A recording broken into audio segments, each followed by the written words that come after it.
What up? T-Bob here. And Jake as well. And look at you. You done stumbled upon little OTB Saints, where we bring you all the latest black and gold coverage. Who are the Saints going to draft? Who's going to be their quarterback? What does the salary cap look like? All that information and more. Hope you enjoy it. Like, subscribe. New Orleans Saints here because, look, we talked a lot yesterday about Derek Carr possibly being unavailable for the start of the 2025 season, maybe the entire season. What bothers me the most about this is it has been over 72 hours since that was reported, and we still don't know what the exact injury is or how the hell it even happened. But that's kind of the New Orleans Saints for you. They're just an inept franchise ran by inept people, so expect inept results. Would the Saints draft a rookie, like I mentioned yesterday, in Shedeur Sanders, or do they run it back? Or do they run it back with Spencer Rattler? Those are certainly two options. They have some other options as well. Look, yesterday I mentioned two quarterbacks. It was Teddy Bridgewater and Carson Wentz. If you go look at Teddy Bridgewater, look, we know what he did here in New Orleans. He was here for a number of years. Saints fans loved him. I mean, he was Breeze's backup for 2 years, and he had to come in 2019 when Breeze went down. He went 5-0 as a starter, almost 68% completion, 9 touchdowns, 2 picks. He did some nice things here. That was when he was 27. He's 33 years old now. And remember, 2 years ago, he was with Detroit. At the end of the year, he retired, said he wanted to go coach his high school alma mater and be their head football coach. Well, last season, 2024, he does that.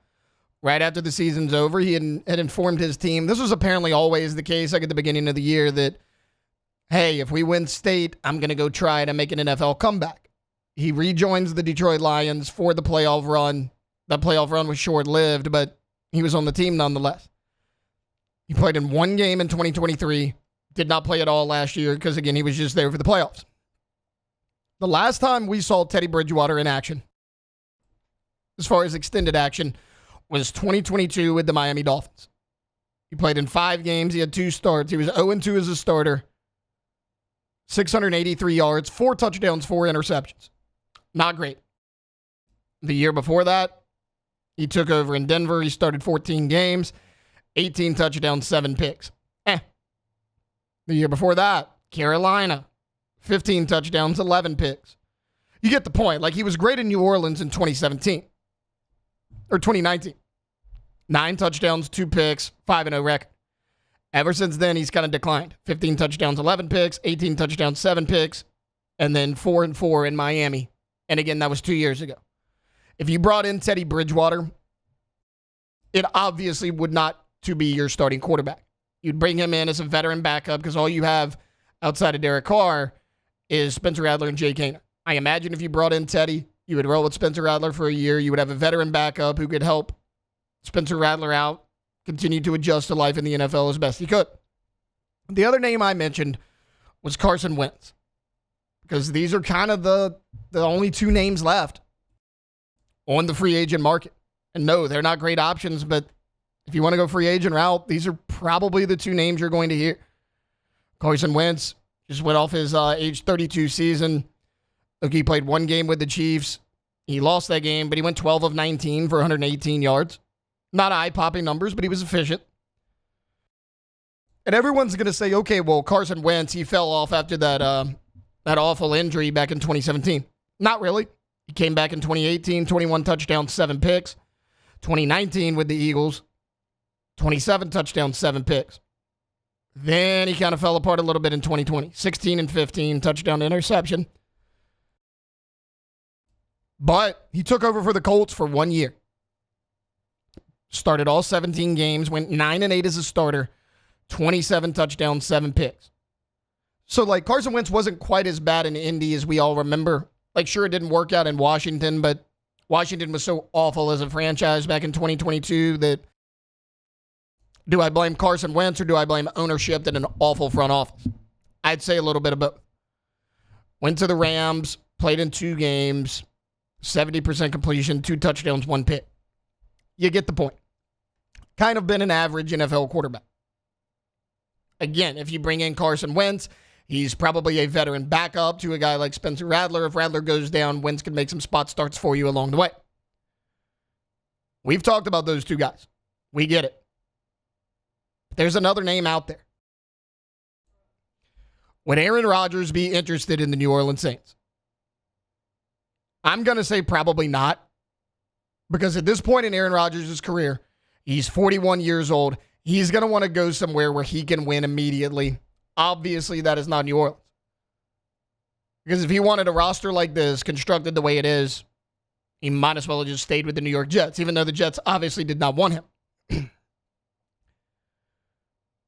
But if not New Orleans, then where? Because to me, it is very obvious Aaron Rodgers does not want to go to Pittsburgh. And you can say, well, how do you know that? I mean, I don't know for sure. I'm not inside the mind of Aaron Rodgers. That seems like a scary place. I would never want to be inside the mind of Aaron Rodgers. But he's been linked to the Pittsburgh Steelers for over a month now, and he has not made his decision. Every other high-end free agent quarterback has made their decision. The Giants moved on because they were tired of waiting for him. The Browns moved on because they were tired of waiting for him. The Jets kicked him to the curb. Everybody else kind of has their quarterback situation figured out, unless you're the Tennessee Titans and you're drafting Cam Ward number 1 overall, in which case you're not grabbing Aaron Rodgers anyways. So I don't think he would want to come to New Orleans because he doesn't want to go to Pittsburgh. And if you look at Pittsburgh, he has everything he wants, what a starting quarterback would want.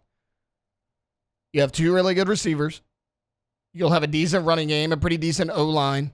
You have an established head coach that has a winning culture in place in Mike Tomlin. And you have a pretty good defense as well that is led by TJ Watt, one of the best defensive players in the NFL. And he still doesn't want to go there. Why the hell would he want to go to New Orleans? But on the flip side of thing, if you're a Saints fan, do you want Aaron Rodgers? Because I don't know if I would. He's obviously an upgrade from Spencer Rattler and Jake Haener, but at what price? What is Aaron Rodgers' number? How long do you have to commit to that number for? He's 41 years old. How much does he have left in the tank? And look, I get it. You go look at Rodgers' numbers in 2024. It's obviously not as bad as everyone kind of made it out to be. 63% completion, almost 3,900 yards, 28 touchdowns, 11 picks. Not bad. It's not bad numbers. It's not what he did in Green Bay when he had 48 touchdowns and 37 touchdowns back-to-back years, both of which he had single-digit interceptions. It was 5 and 4. So he's obviously not what he was. But could he be a competent NFL quarterback for your team? I think he could. However, do you want that in the locker room? I'm going to say no. I'm going to say no to Aaron Rodgers. You got a first-time NFL head coach in Kellen Moore. Kellen Moore's going to want to bring in his own guy, a guy that he can build around, that they can grow together. The last thing you want is a guy like Aaron Rodgers coming in whose ego's a little bit bigger than his on-field performance now in his career. That's going to want to call the shots. That's going to want to run the offense. That's the reason you brought in Kellen Moore. You wanted to run the Kellen Moore offense. You don't want to run the Aaron Rodgers offense. Jordan, as a Saints fan, if you heard today that the Saints signed Aaron Rodgers to a 1-year deal, how would you feel about it? I would go bridge shopping. I'll just go pick which bridge I'm about to jump from the top of. I just know it's officially over. Preferably the Crescent City connection. I want to jump off right with the lights.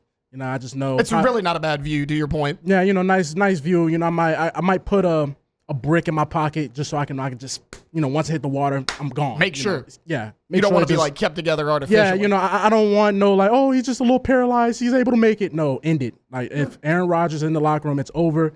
Obviously something has gone awry. I'm with you on that 100%. And I'm not even somebody who grew up in New Orleans who's a diehard Saints fan like yourself, but I agree. I think Aaron Rodgers' off-the-field antics are not worth him at 41 years old. Nope. And what we saw from him last year. Sure, you can say, okay, 28 touchdowns, 11 picks. Maybe not quite as bad as what everybody made it out to be, but the fact of the matter is he went 5 and 12. Zach Wilson had a better winning percentage with the New York Jets than you had. Sam Darnold had a better winning percentage with the New York Jets than Aaron Rodgers had. And things just I didn't know that stat. That's crazy. I didn't know that trouble stat. seems to find Aaron Rodgers wherever he goes. Yeah. He goes to Green Bay. He wins a Super Bowl with Mike McCarthy. Aaron Rodgers can't get back because he's not performing in the playoffs. What do? You run off Mike McCarthy. You handpick Matt LaFleur. Yeah. You can't make it to the Super Bowl again. Why? Because you're not performing that well in the playoffs. Choking. Let me throw a number at you. 7-9.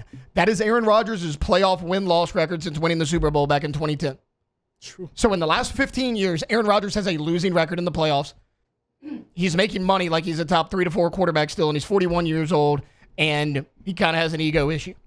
If you're telling me I'm bringing in a 41-year-old quarterback who doesn't have much time left, who might be a little bit of a locker room issue, we don't know for sure, and he has a losing record in the playoffs, and you take the name off the back of the jersey, you're going to say no 10 out of 10 times to that guy. I don't care that your name is Aaron Rodgers. I don't care that you have 3 or 4 MVPs in the last however many years. You hadn't had them in the last 3 years. Nope. And you go look at the Green Bay Packers, they're doing just fine without Aaron Rodgers. Yeah, they're way better right now. So Jordan Love, and then he goes to New York, doesn't perform well. What does the franchise do? They blame Robert Saleh. Yep. They fire Robert Saleh. Guess what? You had a better winning percentage with Robert Saleh than you did without him. You won more games before he got fired than you did without him. Because you had Aaron Rodgers leading your team, and I don't think Aaron Rodgers is a very good leader. I have been very critical of Aaron Rodgers, whether it's this show, whether I fill in for Hunt's show, does not matter where. And it doesn't really have anything to do with his play. I think the character of Aaron Rodgers could use a little bit of work. I don't want that in the Saints locker room because if you're Kellen Moore, you want to establish your own character. You want to bring in guys that you can grow, that you can build, younger players. Everyone talks about getting younger. A 41-year-old quarterback is not getting any younger. That's not what you want. You bring in Aaron Rodgers for a year. Best case scenario, you make the playoffs, lose first round, he retires. Worst case scenario, he tries to change the entire offense. Kellen Moore essentially has to start over from square one in year 2. I mean, I don't think I'm overreacting here as far as like, I want Aaron Rodgers as far away from the New Orleans Saints as I could possibly get. No. Well, also at the same time, like you said, you want Kellen Moore to come in, be able to establish, put some roots down.